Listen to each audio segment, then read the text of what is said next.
Hi everyone again. This time we just caught Dr. Ninh before he had to go out to the office, so we're going to try to catch him for a few minutes on the 31st of March in 2010. Dr. Ninh, thanks for talking to us again very quickly.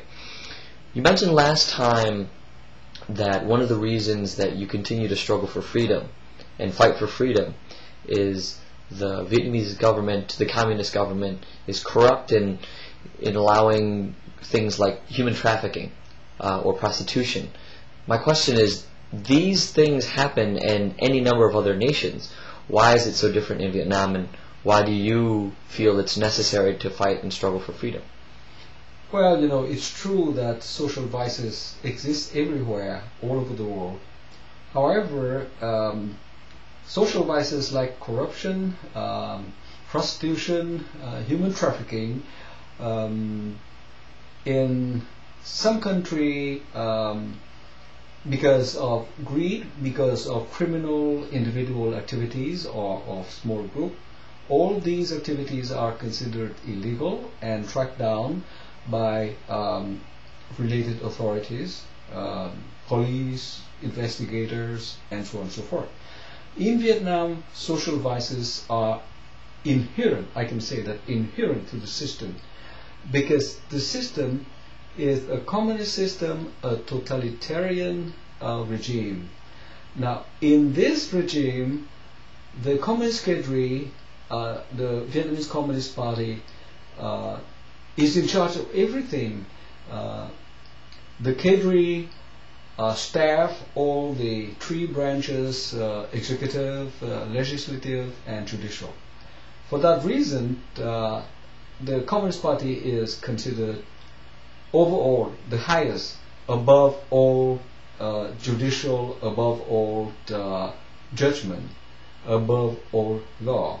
And that's why social vices in Vietnam are inherent to the system. In order to stop those social vices, we have to change the system.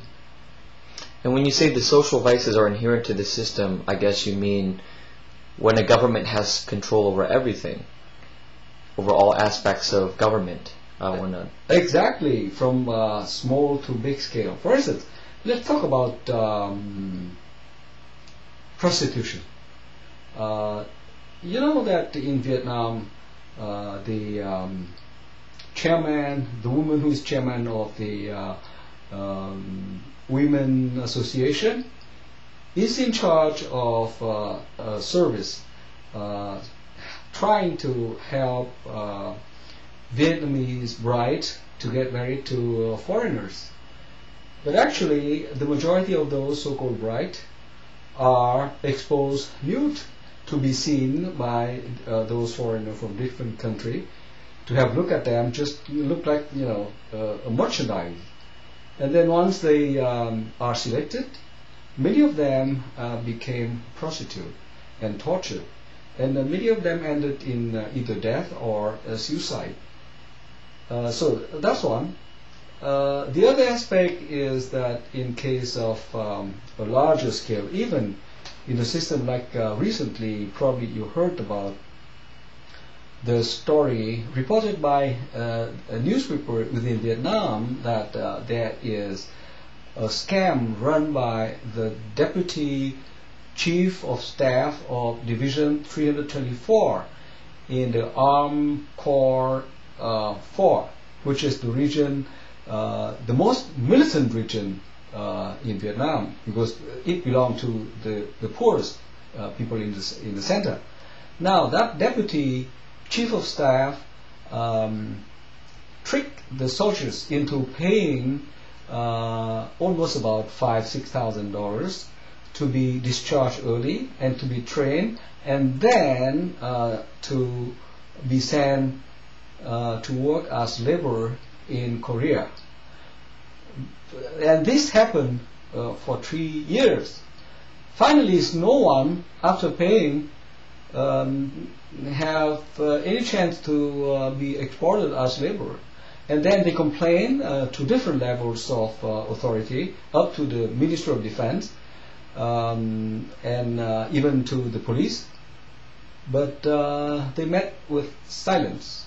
And finally, hundreds over of them decide to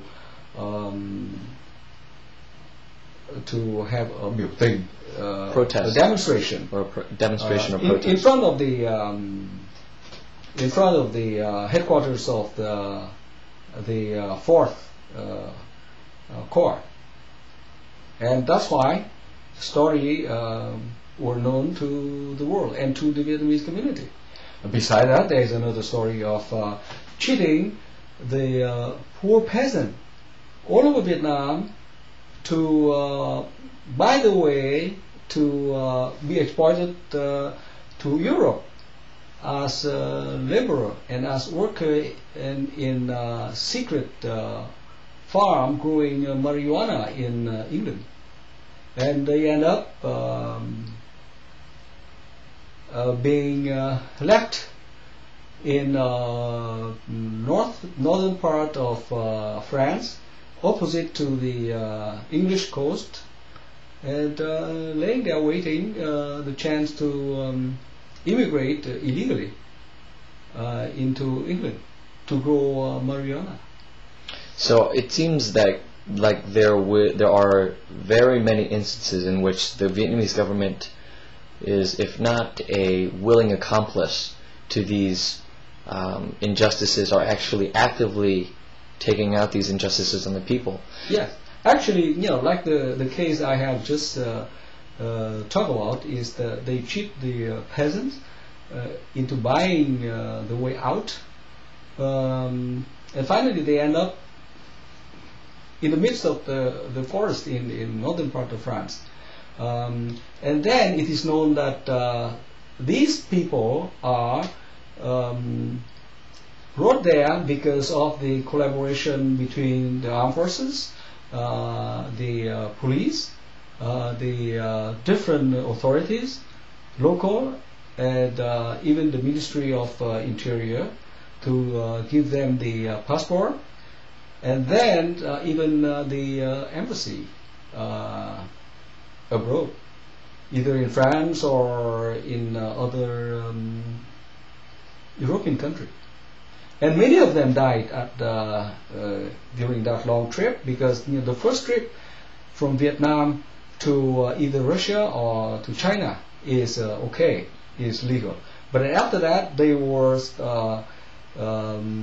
brought into Europe through different way, either car or train, and all their papers were confiscated, so that nobody can recognize who is who. And there are cases where those people died because of accident, and when it was reported to the Vietnamese embassy in France, they said that no, there's no evidence that this is the Vietnamese, we don't know anything about it. So that's actually the case of involvement of the government, different branches of the government, into that horribly corrupted act of emigrating illegally the people irresponsibly to Europe. Well, thank you very much for talking to us. I know that you must be on your way, and thank you for taking the time to go a little further into detail about the injustices, and hopefully we can talk more about this on the next. Well, actually there are a lot of concrete examples of corruption run by or supported by or looked away by different agency and different people in the government.